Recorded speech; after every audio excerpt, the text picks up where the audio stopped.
ألف لام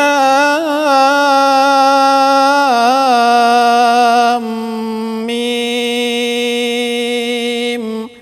ذلك الكتاب لا ريب فيه هدى للمتقين الذين يؤمنون بالغيب ويقيمون الصلاة ومما رزقناهم ينفقون والذين يؤمنون بما أنزل إليك وما أنزل من قبلك وبالآخرة هم يوقنون أولئك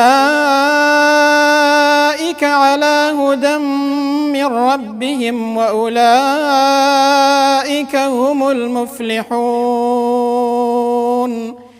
إن الذين كفروا سواء عليهم أأنذرتهم أم لم تنذرهم لا يؤمنون